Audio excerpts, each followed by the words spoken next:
dia, bom dia, bom dia, bom dia.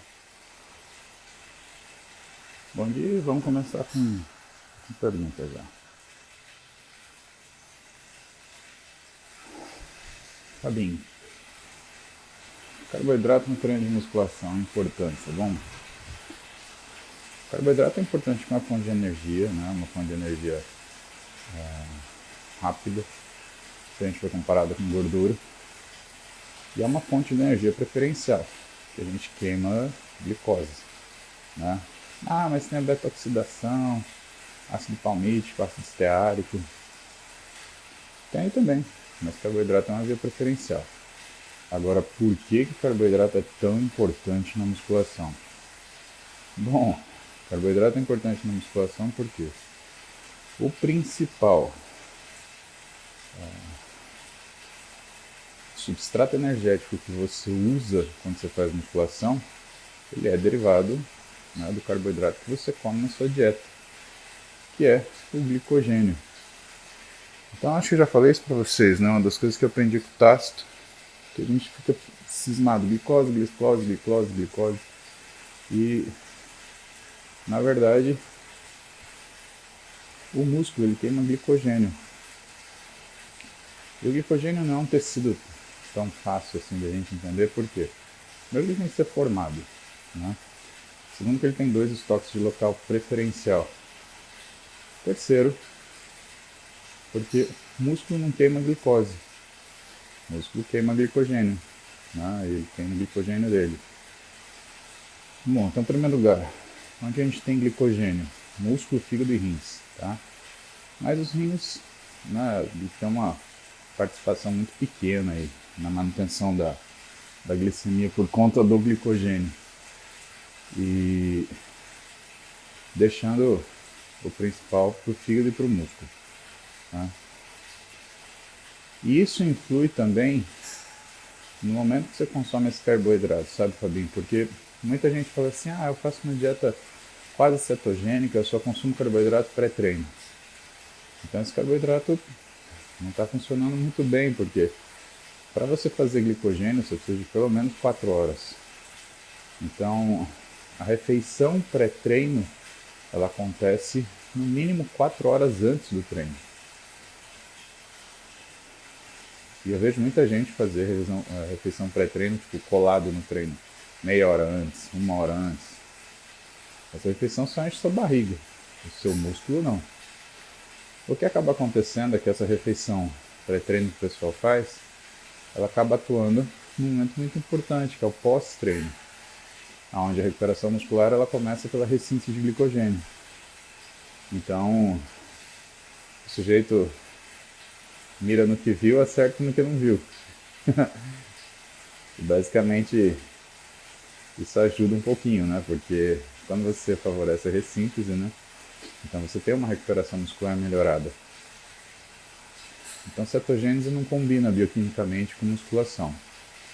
Tá, vamos ver o que tem de trabalho científico. Tem um monte de trabalho científico de dieta cetogênica, né? A primeira coisa que atrapalha na musculação é que a dieta cetogênica, no médio e longo prazo, ela aumenta a resistência à insulina. E se você aumenta a resistência à insulina, você tem piora da função muscular.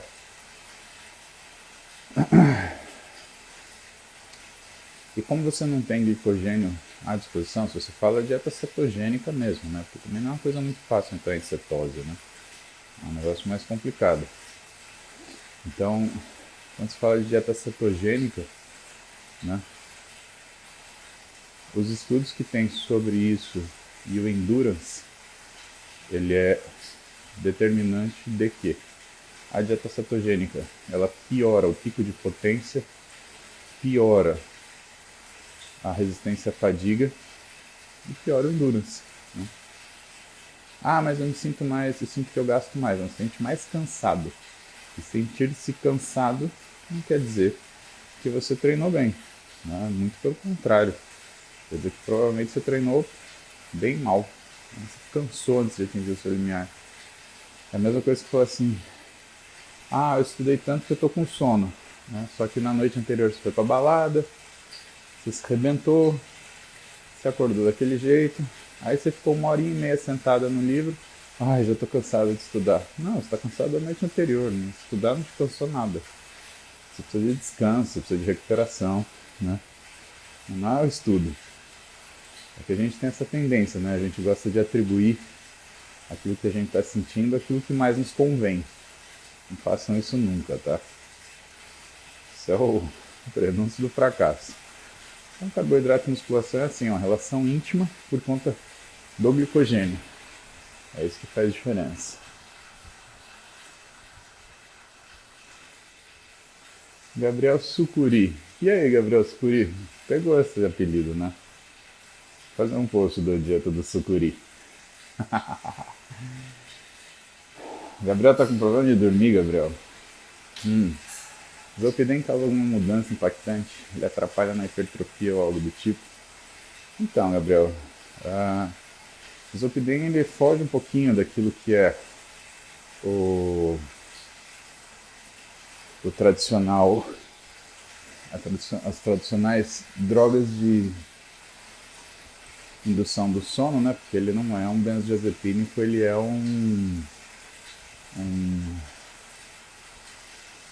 ele é um antidepressivo, né? Só que ele causa bastante prejuízo para a memória, né? O que pode fazer você esquecer seu treino. Mas em relação à performance de treino, evidentemente você dormindo melhor, você tem uma melhora no desempenho do treino. Agora, toda medicação que é indutora do sono, ela tem alguma ação de relaxamento muscular de ação central. Então, você pode ter uma diminuição da força. Se você tem a diminuição da força, você tem a diminuição do trabalho, né? Principalmente se você for o tipo do cara que acorda de manhã no rebote, né? Tem aquele mal-estar estranho, que melhora, né? Mas nada comparado a ficar a noite sem dormir, né? Insônia acho que é uma das piores coisas que tem. Eu tenho de vez em quando, eu vou te falar, é ruim, ruim, ruim, ruim.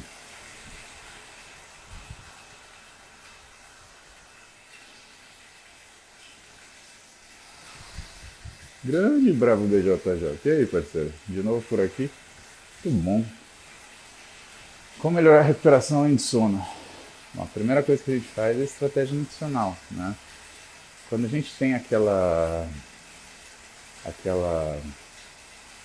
gente chama de ciclo regenerativo, né? Ou microciclo regenerativo. Você trabalha 20% da sua capacidade. Uma das coisas que a gente calcula é a caloria da dieta. Por quê?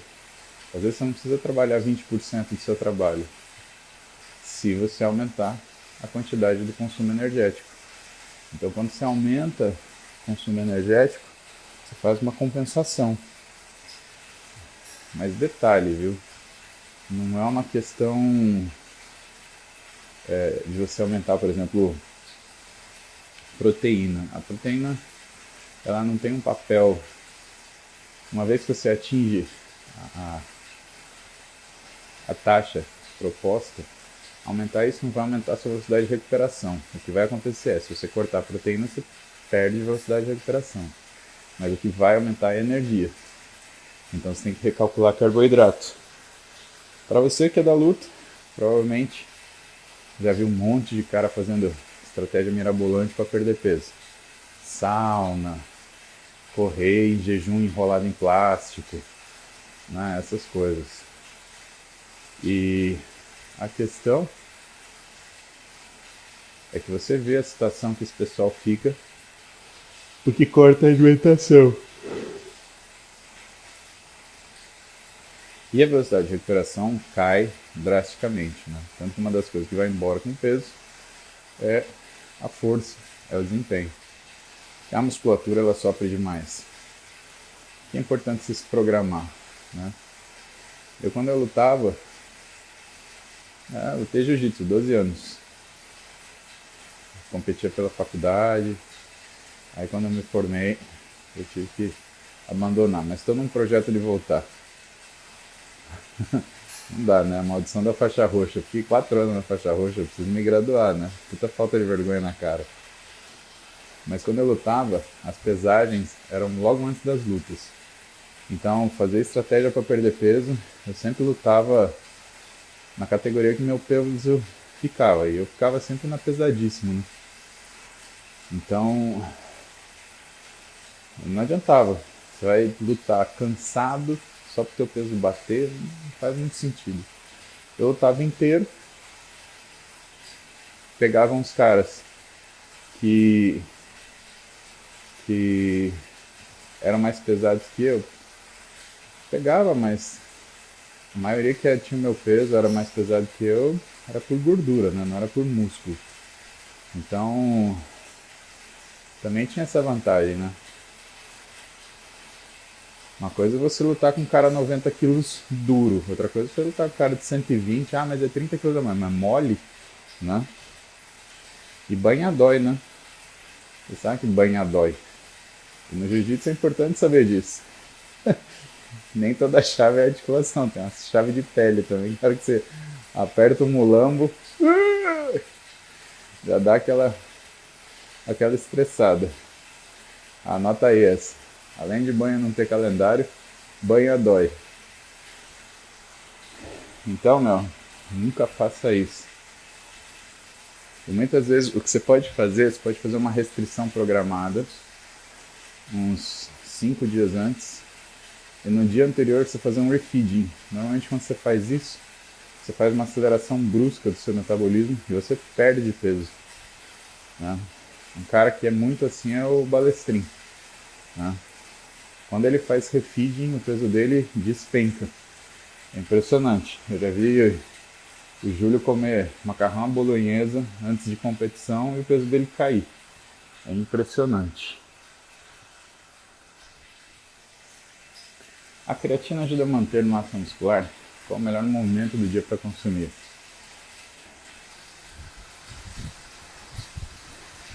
Henk Myers Schink. Henk? A senhora é uma lemoa? Que nome difícil. Perdão. Henk, a creatina ela segura, ela ajuda a segurar a massa muscular, principalmente se está numa dieta restritiva. Por isso que a gente usa muito em idoso. Mas idoso ele tem uma carência, né? Então você repõe creatina por idoso, porque além dele ter uma resistência anabólica, onde as taxas de proteína elas têm que ser maiores porque ele não absorve tão bem, né? E quem que faz resistência anabólica, pessoal? Quem está no extremo da curva, idoso e criança, tá? Então você usa a creatina para fazer isso. Agora no nosso caso, creatina não engorda, creatina não retém líquido, você não faz nada disso. Eu vejo fulano fora do peso, eu não vou tomar creatina, porque eu vou ficar retido. E eu já estou retido. Não, você não está retido, você está gordo, safado. Vem com essa história não. Tem problema nenhum ser do jeito que você é. Tem problema você mentir para você do jeito que você mente. Aliás, essa retenção. Estou retido. Você está retendo Rio Negro e Solimões, né? É impossível tanta água desse jeito. Você está retendo Amazonas nas costas, na barriga. Que papo estranho esse. E horário para você consumir creatina? Olha, os horários de melhor absorção são logo pela manhã, porque a capacidade de absorção está aumentada por conta do ciclo circadiano e por conta do jejum noturno, e logo após o treino.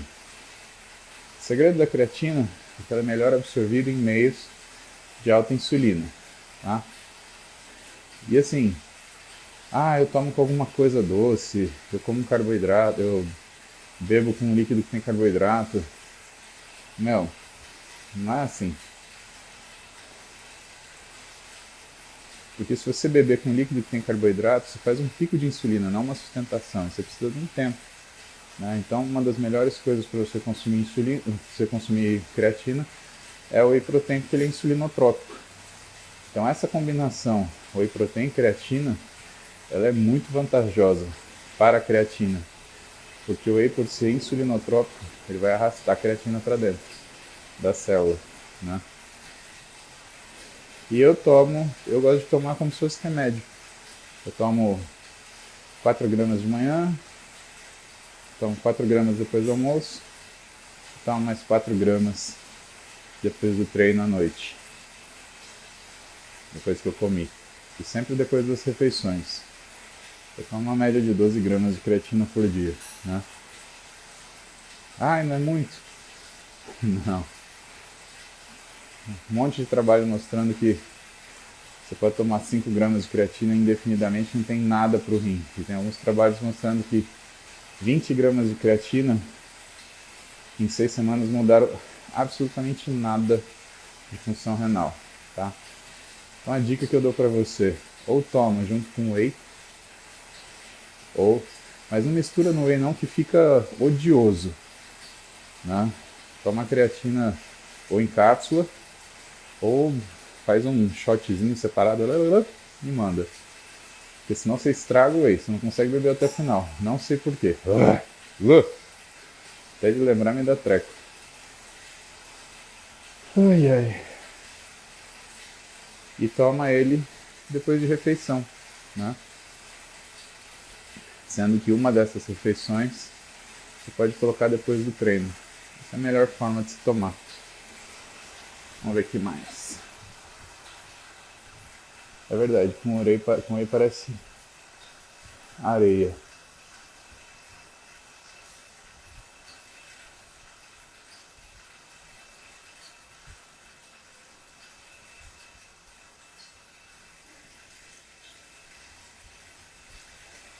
Ah, os primeiros eles estão para baixo.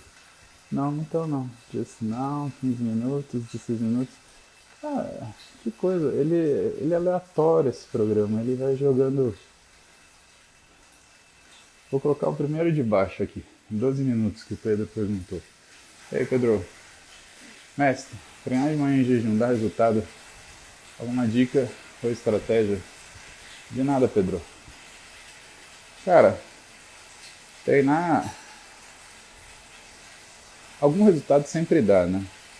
O que você está procurando na realidade é um resultado incremental, ou seja, você vai aumentar progressivamente, que é isso que vai fazer diferença, né, numa boa conduta de treino.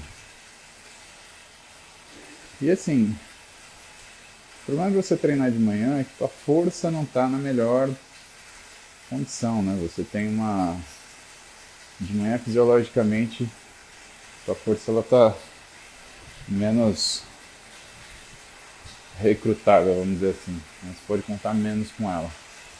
Só que aí, o que acontece? Para muita gente, e eu me incluo, treinar de manhã é a única saída que a gente tem. E nessas condições, você tem que fazer dar certo, né? Não é que dá certo. É que você tem que fazer dar certo. E como que você vai fazer dar certo?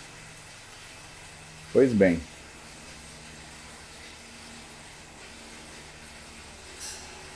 a primeira coisa que você tem que lembrar é que se você treina de manhã cedo em jejum, o teu pré-treino ele é o jantar da noite anterior.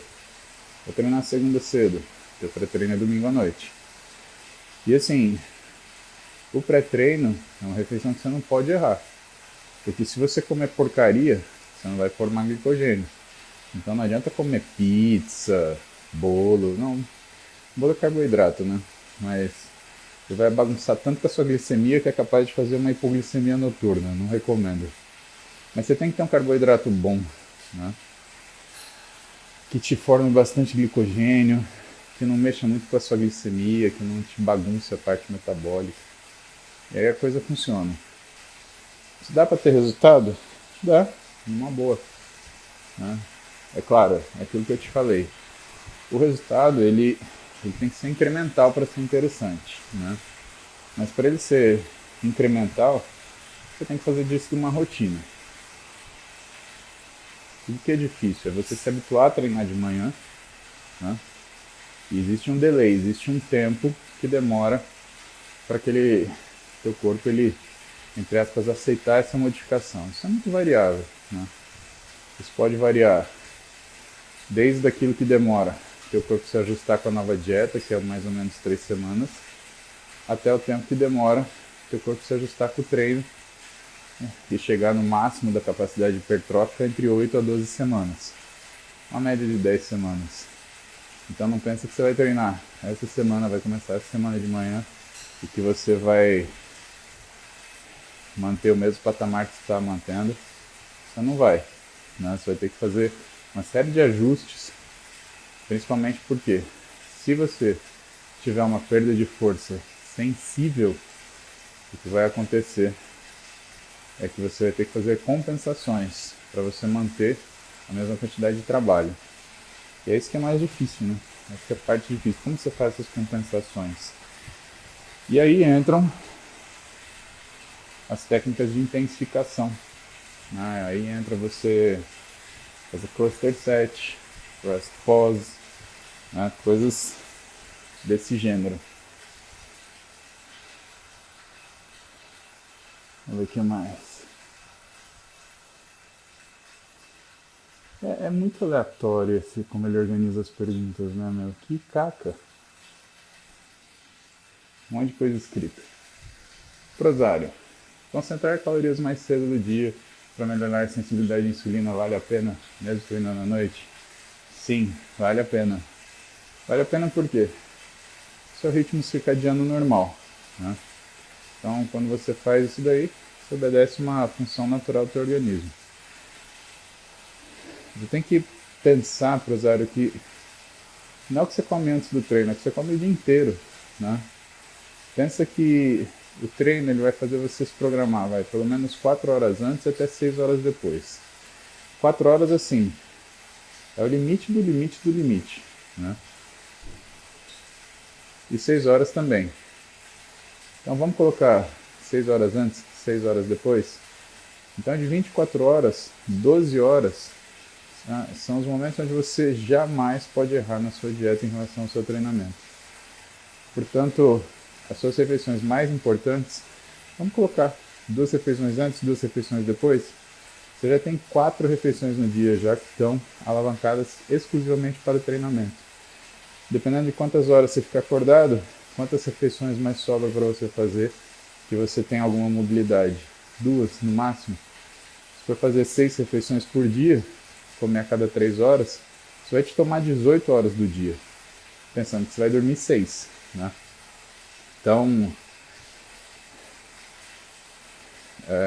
fazer musculação é para qualquer um pode pegar e começar. Agora, querer desempenho, aí exige programação, exige estratégia, né? Exige você ter essa programação, tá? Mas faz assim.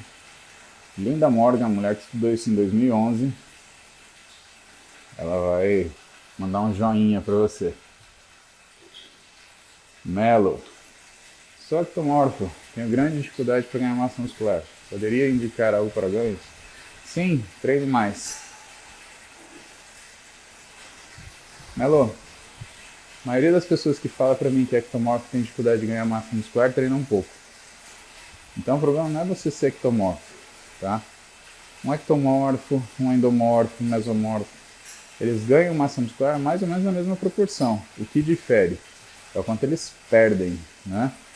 Existe uma tendência do endomorfo perder menos rápido e do ectomorfo perder mais rápido, mas isso é extremamente discutível, porque os físicos mais bonitos de competição do Olímpia, eles vieram de ectomorfos, né? Flex Wheeler, por exemplo, é um ectomorfo. E ele só não ganhou porque na época o pessoal não valorizava tanto qualidade de simetria, valorizava tamanho. Então o Ronnie Coleman não passava o carro em cima dele. Mas a estrutura dele é uma estrutura ectomorfa. Geralmente,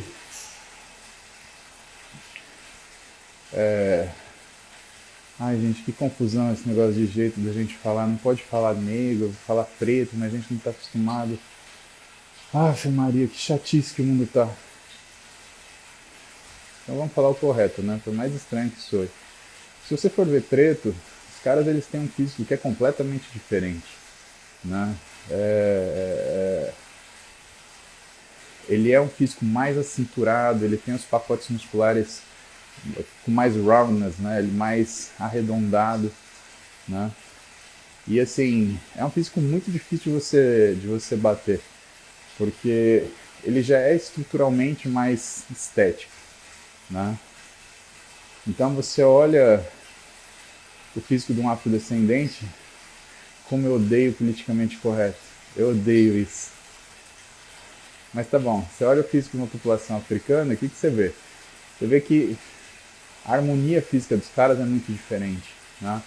Mesmo que o cara seja magrão, aqueles magrelão, os caras têm posterior de coxa, eles têm um bíceps desenhadinho, né? Eu acho, minha opinião, tá? Principalmente observando exames dessa população no consultório. Os caras, eles têm um DHT um pouco mais alto, né? E é deles, né? Então imagina, é um cara que desde a puberdade ele tem um DHT mais alto, né? E aí isso vai ao longo da vida inteira mantendo, né? Cara, isso faz uma diferença brutal pro músculo, né? Porque o DHT é 3 vezes pelo menos mais tem mais afinidade com o receptor androgênico do que a testosterona, né? E eu acredito que seja essa a razão pelas quais também a população africana ela tem mais uma incidência maior, por exemplo, de hipertensão arterial, de doença cardiovascular, né? Você vai ver, o caucasiano ele morre de câncer, né? O africano morre de infarto. Isso fala muito sobre o nosso equilíbrio de androgênio e estrogênio, né? Porque o androgênio é muito legal, mas como eu falei para vocês, em medicina, não tem nada que seja 100% ruim nem 100% mal. O africano ele paga um preço por ter um androgênio mais alto. O caucasiano ele paga um preço por ter um sistema imunológico, né, também diferenciado. E aí as coisas, todas elas se bagunçam, né? Ah, o que é melhor? O que você prefere, morrer de câncer ou morrer de infarto? Que pergunta lazarenta, né? Eu prefiro não morrer, pode ser? Pode ser, né? Mas o que isso interfere na prática? Né? Os seus cuidados médicos, eles têm que obedecer ao tipo de riscos que o seu paciente está mais sujeito, né? Então a gente sempre tem que ter atenção a isso. Japonês, por exemplo, ele tem um equilíbrio metabólico muito frágil. O japonês no Japão morre de câncer de estômago, o japonês do Brasil morre de diabetes. E pode ver que o japonês ele sempre tem um diabetes mais chato, né? Mais chatinho de resolver. Sempre tem uma produção de glicose endógena mais exuberante, né? Uma hiperglicemia mais chata de tratar, porque na minha experiência, né, faz com que, por exemplo, um análogo de GLP-1 para um japonês, ele funciona às vezes melhor do que para um caucasiano. Principalmente por causa da produção endógena de glicose. Né? E a chave para mim, para controlar a parte metabólica de um japonês, de um oriental no geral, é controlar a produção endógena de glicose. Então a metformina funciona melhor, né? Porque a metformina ela impede a quebra de glicogênio hepático. Então essas coisas acabam funcionando melhor, né? E uma das coisas da medicina é isso, é você saber quem você está tratando, né? Saber o geral, isso é tua obrigação. Agora, a experiência, a observação, né? Ou o correto processo de observação clínica, ele vai te dar esses nuances, né? Quem que você vai ver mais isso, quem que você vai ver mais aquilo. E lembrar que a gente partilha muito gene de populações diversas, né? Então, hoje, falar para você, o indivíduo é oriundo do mundo árabe. Cara, ele tem gene de negro, de japonês, de branco, de tudo, né? Tem um programa que eu esqueci o nome, que você faz o teste genético para saber quais são as predominâncias, né, dos seus genes. Eles são, de onde eles vêm, né? Por causa da migração dos povos, né, das populações. E ele dá isso para você, e é surpreendente, né? Eu, por exemplo, estou aqui, branquelão, falando com vocês, mas o meu avô, pai da minha mãe, ele era nordestino. E ao mesmo tempo que ele tinha família holandesa, ele também tinha índio e negro na árvore genealógica dele. Então, eu sou meio negão. Ah, moleque. É. Ai, cara, eu não consigo ficar 100 minutos sem falar uma merda. E aí, Bel, vou ver agora de manhã. Eu liguei ontem na portaria, disse que tinha encomenda, mas não falaram o quê. Aí como eu não saí de casa, fiquei quieto aqui. Agora eu vou descer lá pra ver, porque também fica na administração, a administração do prédio fica fechada no final de semana. Tem esse pequeno inconveniente, mas já te aviso.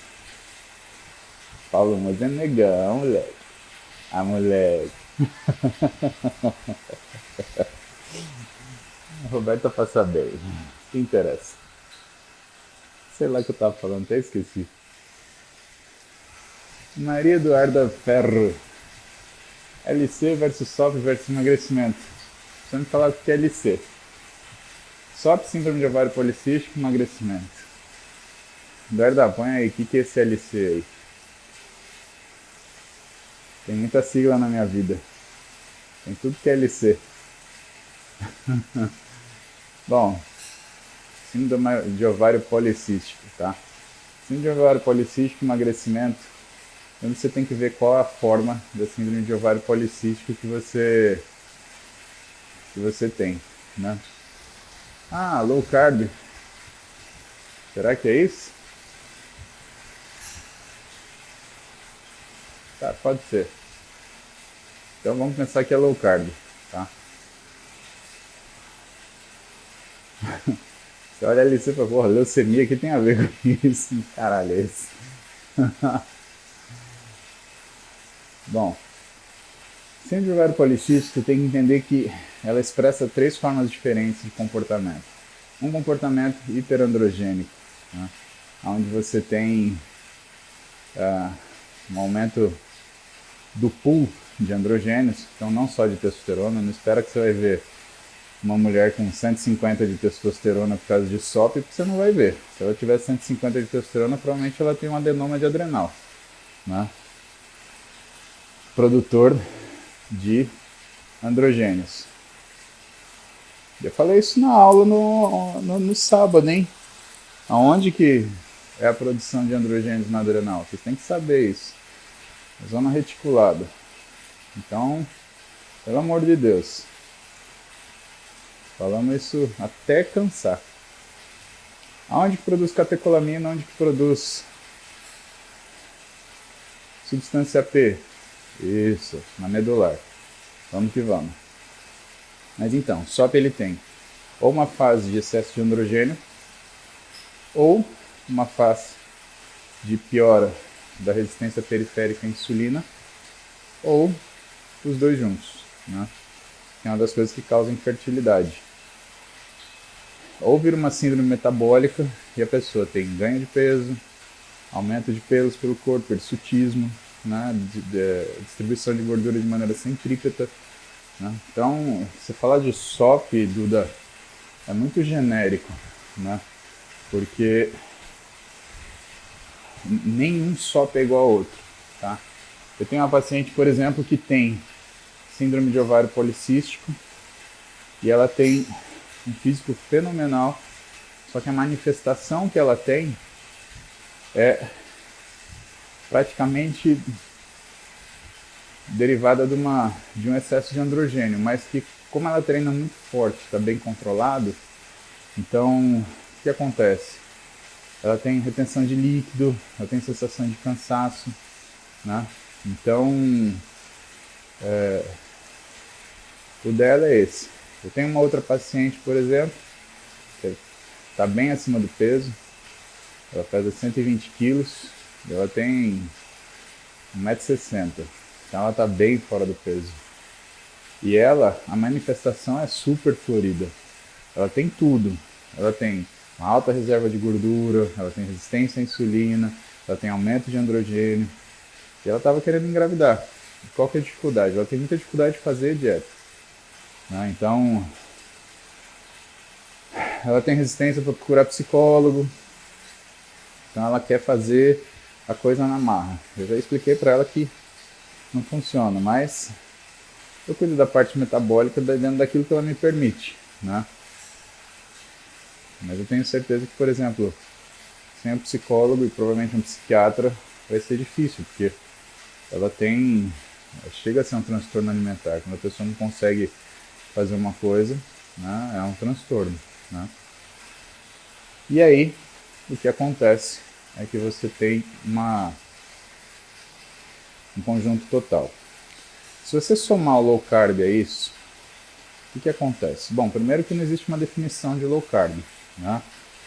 Tem algumas que propõem o seguinte, mas algumas, né? Porque as definições de low carb elas divergem de autor para autor, de pesquisador para pesquisador.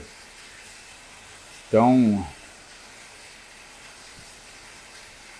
tem alguns autores eles consideram low carb abaixo de 20 gramas de carboidrato por dia. Outros consideram que low carb é abaixo de 100 gramas de carboidrato por dia, né? E aí tem cada um inventando, falando uma coisa diferente, né? E o problema do low carb é que assim, se você faz um low carb muito sustentado, só que você não cuida da caloria, adianta porra nenhuma, tá bom? Então não vem pensar que aqueles low carb que come abacate de manhã com ovo e bacon vai fazer você emagrecer. Não vai de jeito nenhum. Vai rolar que nem bola de futebol. E é esse o problema do low carb que o pessoal não entende. Eles não entendem que para você emagrecer você precisa de uma dieta hipocalórica. Não tem conversa. Então não adianta ser low carb, não adianta ser high carb, não adianta ser nada. Se for de caloria alta, vai virar uma pipa, né? Com SOP, sem SOP, querendo fazer SOP. Aliás, se você fizer uma keto, por exemplo, a longo prazo, isso bagunçar a sua resistência periférica à insulina, você pode desenvolver sintoma de SOP, né? Por quê? Aumento da resistência à insulina, aumenta a insulinemia. A insulinemia alta funciona como se fosse uma cogonadotrofina. Essa cogonadotrofina vai aumentar a função ovariana e pumba. Você pode fazer um SOP, você pode fazer uma síndrome semelhante a uma endometriose. Por quê? Porque você está numa hiperfunção ovariana. Qual a diferença? Síndrome de ovário policístico é quando você tem preferencialmente o desenvolvimento da teca e produção de androgênio, e a endometriose você tem preferencialmente a produção de estrogênios. E isso que faz a modificação total. Então o que você tem que saber? Vamos colocar algumas coisas importantes. Primeiro, nenhum tipo de dieta, se for low carb, se for high carb, se for cetogênica, se for o que for, se não tiver em baixa caloria, esquece emagrecimento. O SOP ele vai dificultar, mas não vai impedir o emagrecimento, tá bom? Então, por favor, não fale que você faz dieta e faz exercício e você não consegue emagrecer por causa da síndrome de ovário policístico. Uma mulher que tem a síndrome de ovário policístico que seja sedentária, tudo bem. Uma mulher que treine, já não tem tanta desculpa. Uma mulher que treina e faz dieta, que sabe o que é low carb, não tem desculpa nenhuma. Isso é alteração da sua organização, né? E assim, o que mais preocupa com mulher é que você tem alteração da função hormonal, que é o que é esperado para toda mulher fisiologicamente ativa, né? Que não usa anticoncepcional, nem outro tipo de recurso hormonal, né? Você espera que ela cicle. Então, perto da menstruação, vai ter um aumento de produção de progesterona. E nessa fase, dá muita fome, dá muita compulsão. Então, aceitar isso e não fazer nada, não adianta reclamar. Você tem que tomar atitude. Não é que nem a história do sujeito que está deitado na rede e grita para a mãe: "Ô, mãe, tem antídoto para veneno de mordida de tartaruga?", né? Aí a mãe pergunta de longe: "Por quê?". Aí ele fala: "Porque eu tô aqui na rede e tem uma tartaruga que está chegando perto de mim". Porra, levanta da rede e vai embora. Você vai esperar a tartaruga te morder? Né? Você sabe que você tem SOP, vai atrás de fazer isso. Né? E aí, assim, comportamento é uma coisa complicada. Que a pessoa tem síndrome ovário policístico, está tentando fazer dieta. Ai, só um brigadeiro. Ai, um biscoitinho. Ah, mas eu vou trocar, eu como um bolinho. Pô, gente, parece aqueles pacientes que chegam no meu consultório, sentam na minha frente e falam assim, a primeira coisa, com o nariz empinado, eu tenho intolerância à lactose. Eu falo, é mesmo? Como é que é a tua alimentação? Não, de manhã eu como um queijo. Ah, bela intolerância à lactose da senhora, né? Comendo uma pizza de mussarela, tem intolerância à lactose, assim, né? Tinha que ter castigo físico, você podia poder dar uma chicotada no paciente que faz isso, né? Para ele acordar, para ele parar de mentir para ele mesmo. Então, o mais importante, Duda, não é o tipo de dieta que você faz, é o quanto você vai assumir que você quer mudar isso. Se você fizer uma dieta hipocalórica, o sintoma do seu SOP já vai diminuir, porque você já tende a baixar seus níveis de insulina e a sua resistência periférica à insulina. Você pode melhorar isso, né? A musculação, ela vai ter um efeito importante, porque ela diminui a inflamação e ela aumenta o que é a remoção de gordura visceral. O aeróbico, ele vai melhorar a sua sensibilidade periférica à insulina, ele vai melhorar a sua captação periférica de glicose, ele vai fazer com que você tenha uma facilidade maior para se ajustar a essas condições. Só que na dieta, né, um bombom vai te matar 2 horas de aeróbico que você fizer. Então não dá para fazer isso, tá?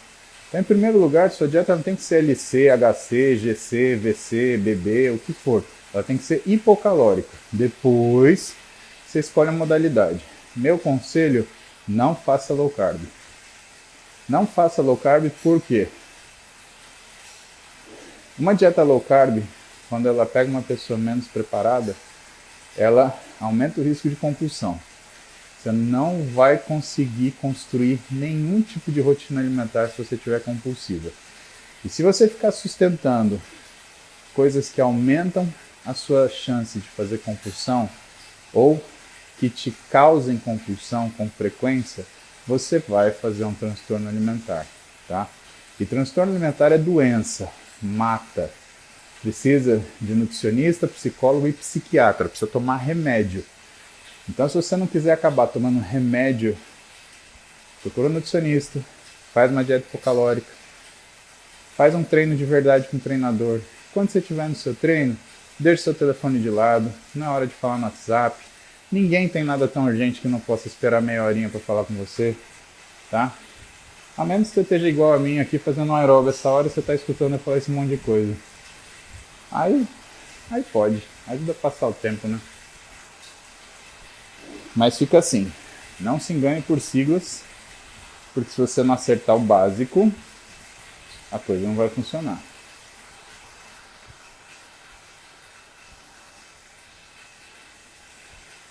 O Melo. Cara, eu vou treinar mais, o problema é que eu não vejo resultado, às vezes desanimo, vou insistir. Alô, faz as contas de volume, você tinha perguntado, né, sobre treino para ectomorfo, endomorfo. A maioria dos caras que falam isso pra mim, eles falam assim, eu faço 3 exercícios para grupo muscular grande e 2 para pequeno. Cara, vamos supor que, vamos ser otimista, vamos falar que você faça 4 séries por exercício. São 12 para músculo grande, 8 para pequeno, né? São 20. Mas assim, a galera que tem resultado, né, físico, treina da ordem de 40 séries para um grupo muscular. Por isso que o fulano ele só treina um grupo por treino. Porque ele tem que bater 40 séries de dorsal, né? Braço você pode bater 40 na semana, então você pode dividir em 2 vezes. Agora, ter resultado mesmo, você tem que pensar acima de 30 séries. E o problema é que não é você fazer essas 30 séries, você consegue fazer. É você atingir uma situação onde o seu corpo responda a 30 séries. Tá? Então isso vai fazer a diferença. Tá?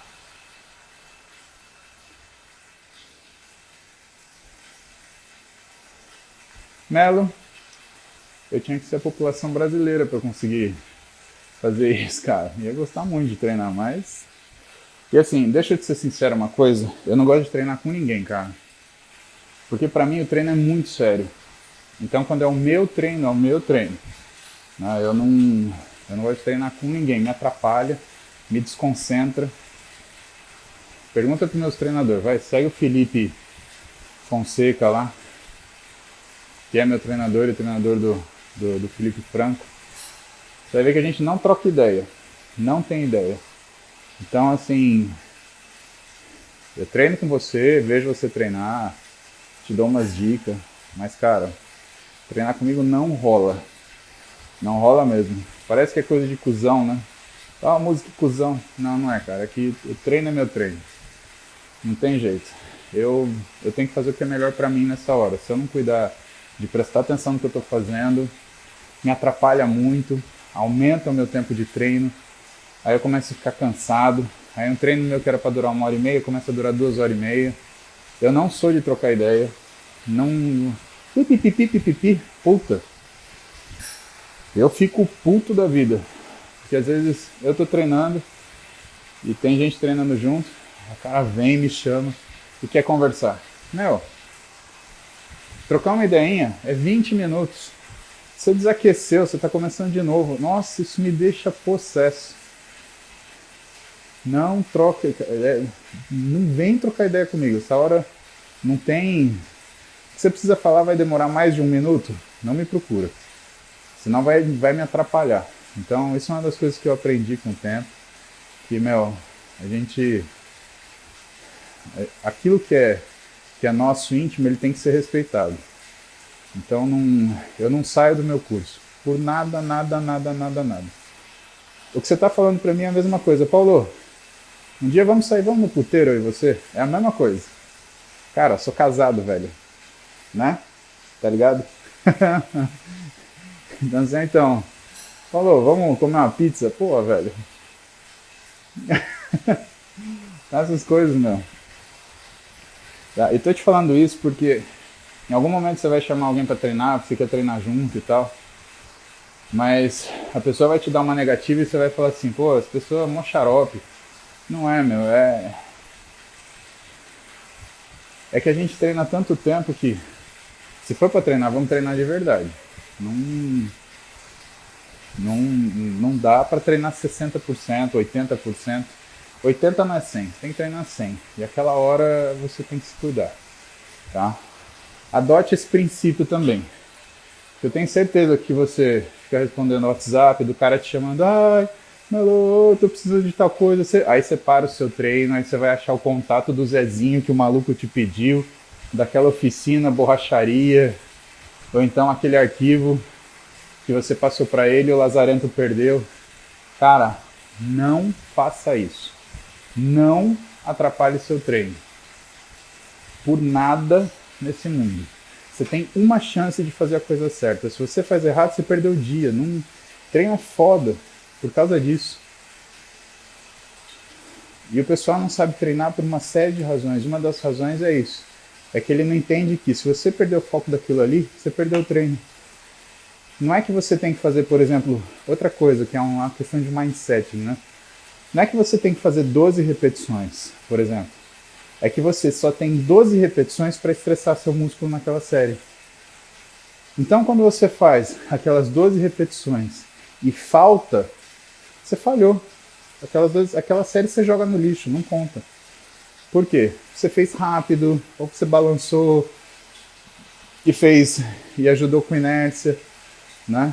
Então, essas coisas que vão modificar a qualidade do seu treino são coisas que vão te minando. Se você for ver, todo treino que você faz sempre tem alguma coisa. Sempre tem uma ligação, sempre tem não sei o quê. E assim, eu vivo com a Roberta há 20 anos. Pode cair o mundo, ela não me chama quando eu tô treinando. E ela fala, não tem nada que não possa esperar você subir.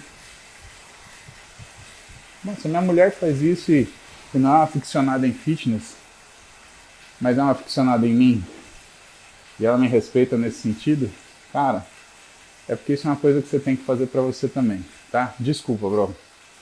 Mas vamos ser sinceros, né? Pio, qual a tua perspectiva sobre o uso de suplementação whey sem acompanhamento adicional? Eu acho que é difícil você acertar, né? Porque o problema é que, assim, muita gente usa o suplemento para compensar uma alimentação ruim. Você está gastando dinheiro à toa, você está fazendo o xixi mais caro do mundo. E eu acho que se justifica usar a suplementação se você tem uma boa alimentação, né? Vamos partir da base, né?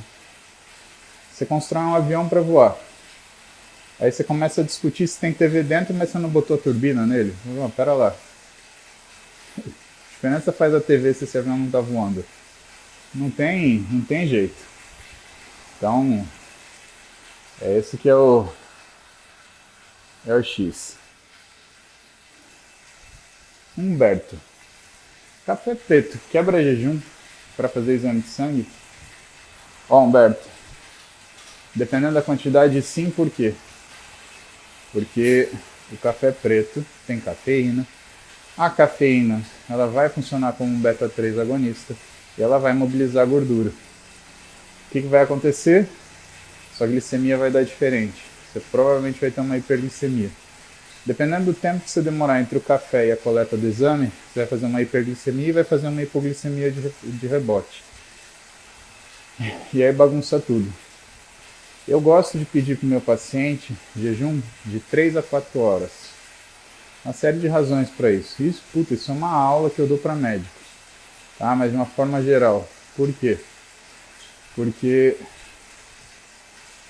quando você faz o jejum de 3 a 4 horas, é como se você estivesse simulando o que é o seu intervalo de refeição normal. Quando você pega um cara que treina, que cuida da dieta, você vai botar ele 12 horas de jejum, é capaz do exame sair bagunçado. Até porque um cara que treina e faz dieta, ele não fica nunca 12 horas de jejum. Então o que você está estudando? Quando você põe uma pessoa sedentária, que está com possível diagnóstico em 12 horas de jejum, o que você está tentando fazer? Regularizar aquele exame na marra, regularizar a glicemia na marra, lípides na marra. Porque você sabe que se depois de 12 horas de jejum a glicemia estiver alta, os lípides estiverem altos, é que essa pessoa está bem doente. No meu caso, o tipo de paciente que eu atendo, eu peço mais de 3 a 4 horas, porque não me diz nada colocar a pessoa fazendo uma coisa que ela nunca faz. É uma pessoa que não existe. Né? Agora, se eu peço entre 3 e 4 horas de jejum, é o que ela faz todo santo dia. E aí eu vou saber o quê? Se ela está hiperglicêmica ou se ela está hipoglicêmica no momento que ela faria a refeição seguinte. Isso para mim é importante. Lembra que se você faz 6 refeições do dia, você passa 18 horas do dia alimentado. Isso quer dizer que, o que é importante para mim? Se você está hiperglicêmico nessas 18 horas, e não 12 horas de jejum. Entendeu? Então, o que você acha de implante hormonal? Eu respondo. Vou responder essa. Então, melhor não tomar o café preto, Humberto. Melhor não. Cara, implante hormonal, eu tinha que fazer uma aula para vocês, mas é assim. A gente tem implantes hormonais e implantes hormonais. Né? Pega, por exemplo, o Mirena, que é um DIU revestido de progestágeno, ele é um implante hormonal. Só que ele é um implante intrauterino. E você vê, ginecologista não sai colocando Mirena em qualquer uma, né? Tem uma série de condições para isso acontecer. E mais, os ginecologistas começaram a ficar mais criteriosos para colocar o Mirena porque eles perceberam que muitas mulheres não toleravam a dose de hormônio que o Mirena ele oferecia. E aí o que aconteceu? Esse ano saiu o Quilena, né? Que é um Mirena pela metade, ele tem menos droga. Então ficou uma coisa mais suave para as mulheres que têm esse perfil. Quando você fala do implante customizado, que é aquele dos pellets que põe embaixo da pele, a tendência seria que você tivesse um resultado melhor. Né? Por quê? Porque você pode customizar, o Mirena você não pode customizar. Né? Agora, o que começou a acontecer? O pessoal começa a chamar isso de chip da beleza. E eu tenho muita reserva em relação a esse tipo de denominação, porque eu acho que ela é falsa. Você não pode falar que o negócio é chip da beleza. Por quê? Você está assumindo a responsabilidade que a pessoa vai botar aquilo e ela vai ficar mais bonita. E não vai ficar mais bonita, né? Outra coisa que, na minha experiência, pela falta de critério de uso dos implantes, tem mais gente com um efeito colateral do que gente com efeito bom. Então tem uns malucos que falam, você nunca pôs implante, eu já pus 700. Ah, é porque eu não faço cagada, né? Você sabe se você fez 700 cagadas? Porque eu já atendi bastante, né? Agora, a diferença é que os caras que falam isso, né? É aquele tipo de homem que precisa medir o pinto. Cara, você precisa medir o pinto porque você sabe que seu pinto é pequeno. Quem tem pau grande não fica medindo. Você já me viu aqui medindo o meu? Trouxão. Não viu, né? Então, porque eu sei o tamanho que ele é. Então, quando o fulano ele começa a usar esses argumentos, é porque realmente, né, o propósito dele é vender o produto que ele tem. Nada contra, vai lá. Agora, não vem me falar que isso é uma maravilha, porque não é, né? E eu vejo que alguns médicos que fazem isso, são muito bons.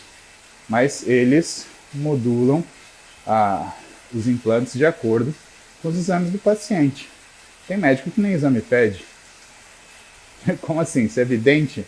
Não é medicina baseada em evidência, é medicina baseada por clarividência. Você tem um perfil... Que papo ruim, hein? Outra coisa que eu vejo é que para quem treina, o resultado do implante ele é mais difícil ser bom resultado do que para quem não treina. E aí tem duas razões. Primeiro, quem treina tem um resultado melhor fisiológico ou não? Segundo, será que não é a mão do médico que pesou porque vê uma pessoa que treina e aí acha que tem que pôr mais implante do que deve? Tem isso também. Então não é que o implante é ruim, é que o médico ele toma uma decisão ruim com alguns pacientes. Você tem médicos que tomam uma decisão ruim com todos os pacientes. Isso existe. Tem médico ruim, né? Faz aquele cursinho de final de semana, né? Aliás, para que tem endocrinologia, né? O cara estuda lá 3 anos de hormônio, o cara ir lá fazer um cursinho de final de semana e sentar implante em todo mundo. Ah, velho. Porra, falta de noção, né? Então não... Pelo amor de Deus.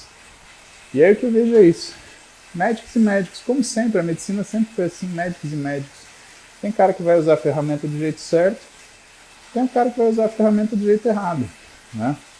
O que eu vejo é que como é uma tecnologia nova, tá tendo muita coisa errada, precisa dar uma freada.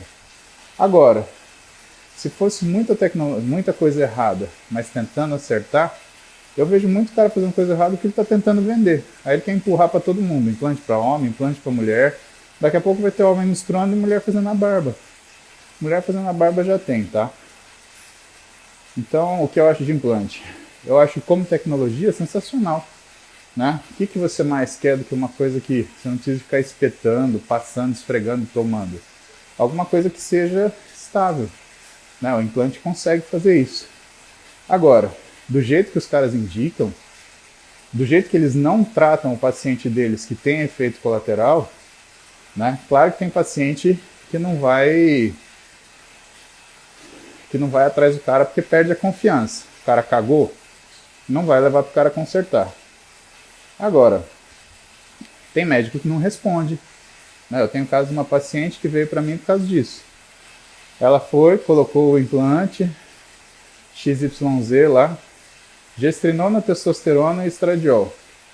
Não funcionou, deu muito ruim e o cara passou a tratar ela mal e não atender ela. Ela veio para mim, não, porque eu vou fazer acontecer. E sabe, pessoal, o paciente tem parcela de culpa nisso, tá? Por que tem parcela de culpa nisso? Porque procura os caras que fazem essas merda porque os caras fazem essas merda. Então o paciente ele não quer fazer o que precisa, ele quer fazer o que ele acha que tem que fazer. E essa parcela de culpa você tem. E aí o paciente ele quer ir lá e processar o médico. Aí eu virei bem para ela e falei assim, escuta, você não foi atrás dele para fazer isso? É, fui. Então a culpa é tua também. Ó, você vai no borracheiro para ele consertar o seu pneu. E aí você vai atrás de um ruim, que você sabe que ele não vai consertar. O pneu tá vazando. Você vai culpar ele? Não, a culpa é tua. Né? Se não tivesse gente como você, cara, assim, não trabalhava. Né? Mas tem um monte de gente que quer fazer o que quer. Né? E na realidade, assim, de certa forma, né, eu tenho que ser grato a esses toscos. Né? Porque eu tenho um monte de paciente deles que eles não sabem fazer o trabalho e acabam passando comigo. Né? Então eu sobrevivo também por causa disso. Mas eu gostaria que isso não acontecesse às custas do sofrimento do paciente. Né? Então o implante é assim. Eu não sou contra. Eu acho que é um método fabuloso. Só que eu acho que a maioria dos médicos que lidam com isso, eles desprezam algumas coisas básicas. Né? E uma das coisas básicas é, quando você faz a indicação de um método hormonal para um paciente que não tem uma indicação precisa, né?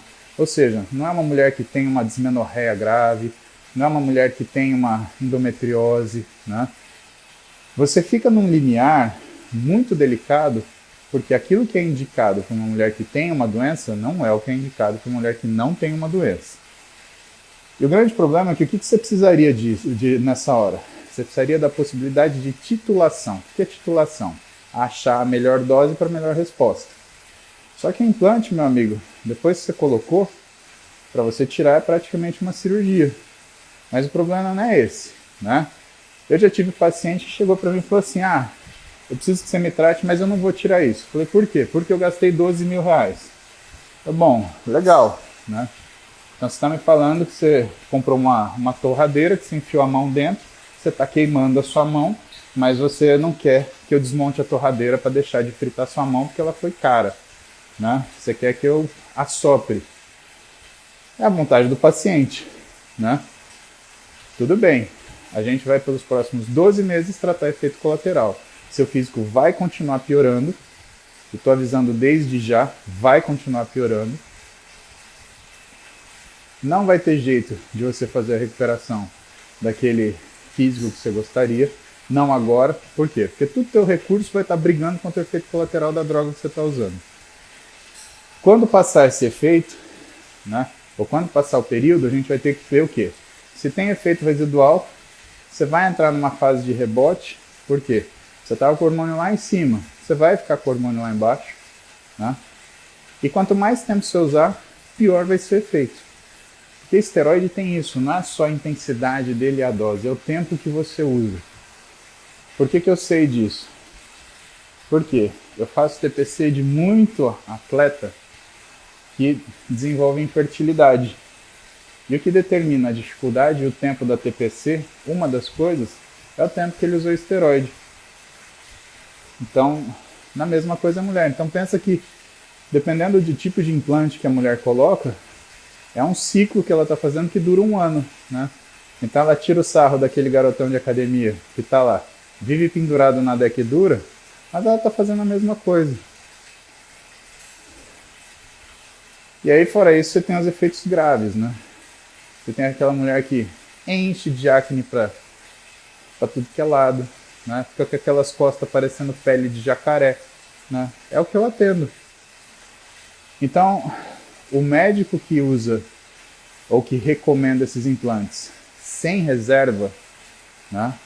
Ou ele não sabe o que ele está fazendo, ou ele sabe muito bem o que ele está fazendo. Né?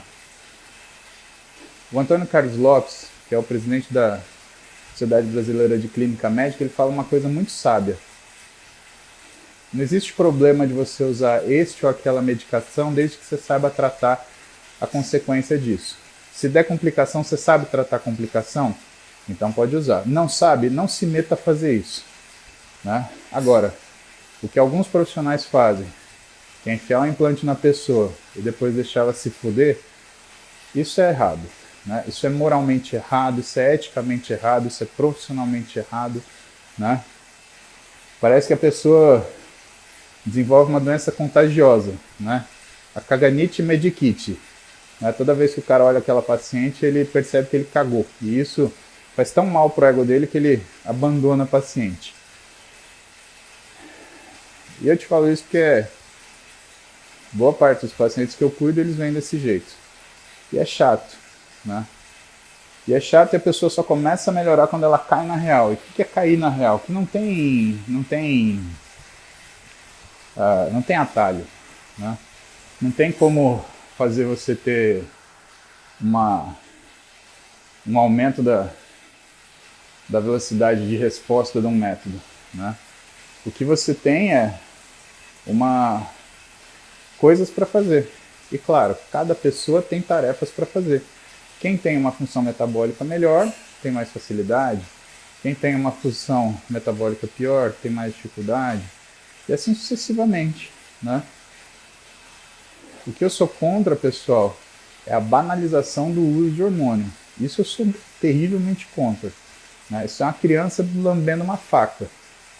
Só que o grande problema é que, assim, quem recomenda não é quem passa mal.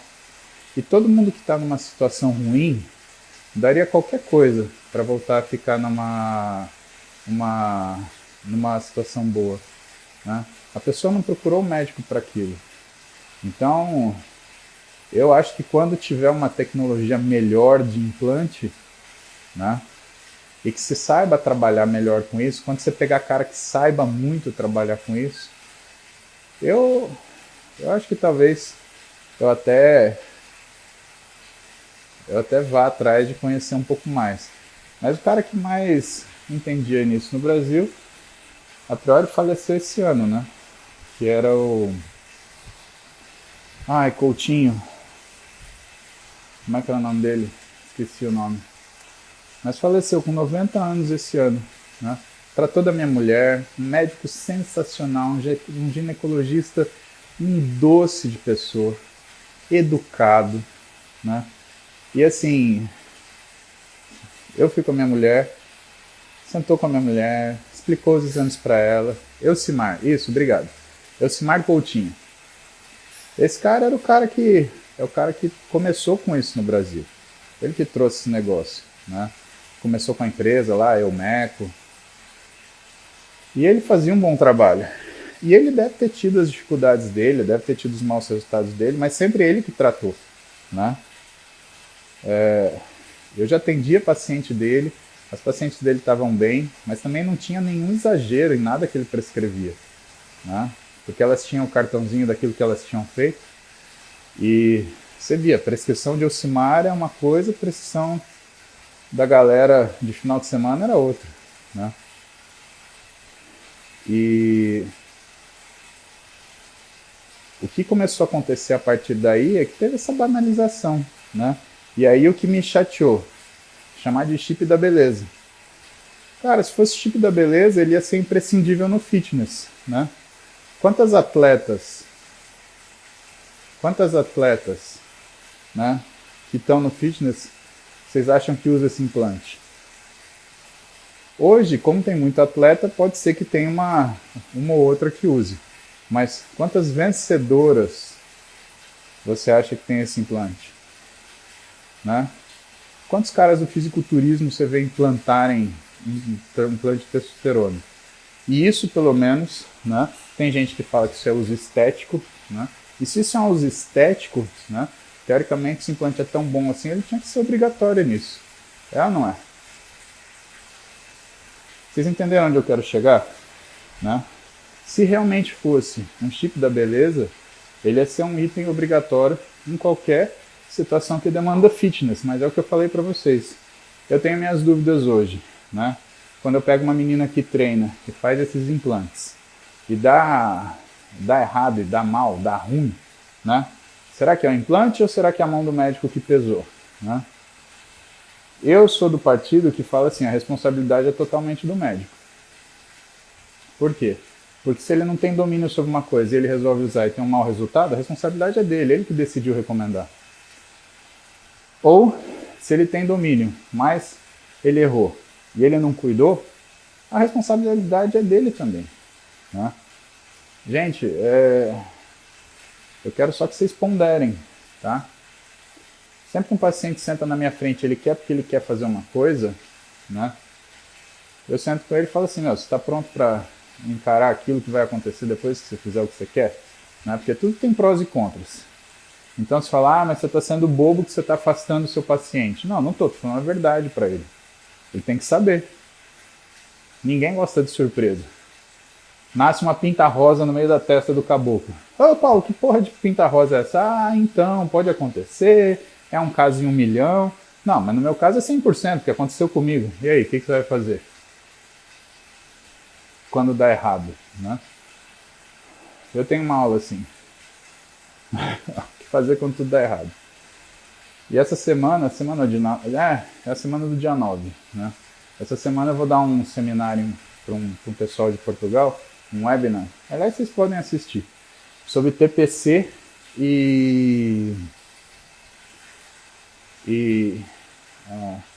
essas questões hormonais, assim, quando você tira o hormônio da pessoa. Né? Por que é importante você fazer isso de uma forma correta? Né? Porque você não pode fazer isso no tapa. Né? Eu vou dar esse seminário dia 9 agora, eu e o Sérgio. Depois eu vou colocar nos meus stories aí para vocês poderem se inscrever. Tá? Vai estar bem legal mesmo. Porque vai ser um papo mais para a galera se informar e para saber como é que as coisas funcionam. Tá? Pessoal, a gente está mais de 1 hora aqui. Para finalizar, então, o papo do implante. Não sou contra implante é uma ferramenta, porque eu sou contra a banalização disso. E eu sou contra esse nome chip da beleza. Eu acho isso um engordo, eu acho isso uma propaganda falsa, eu acho que isso faz mal para o paciente e isso faz mal para a medicina. Eu acho que o cara que fala isso é embusteiro, tá? Safado, porque não é assim. Né? O dia que você lidar com um efeito colateral de um implante que você colocou, aí você vai parar de usar esse nome, né? Que não devia nem usar.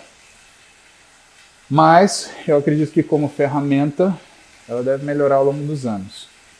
Não esquecer que parcela da culpa é do paciente. Vocês também são foda, né? Vocês vão procurando a coisa errada. Aí depois, me fudi. Falei que não era para enfiar o dedo na tomada, caralho. Né? Então, os dois têm parcela de culpa. Não vem depois querer fuder o médico porque a decisão de procurar o cara que fazia a coisa era sua. Né? A culpa é sua também. Tá? Então põe o seu rabinho na cadeira, porque essa coisa de coitadinho para mim não funciona. Não existe isso não. Cada um sabe as coisas que faz. E não me enrola. Meus pacientes sabem disso. Sabe que a hora que pai fala bobagem pra mim, toma uns tapão na orelha que não tem essa. Porra, tô lá me esforçando pra tratar o caboclo, ele tá lá fazendo cagada. Eu, hein? Vai brincando pra você ver só. Ai. Se eles fizeram fazer 72 minutos de aeróbio. Eu vou colocar o flyer agora para vocês e o link para vocês se inscreverem no webinar. Aí a gente vai falar mais de implante, vamos falar de TPC, vamos falar de o que você faz depois do ciclo. São as coisas que é basicamente o que eu mais faço em consultório, né? Consertar, botar as coisas a resultado. Tá? Thaís, você tá aí. Lógico que eu vou salvar. Vai ficar aí para vocês assistirem, tá bom? Beijo para vocês, a gente se fala. Até mais.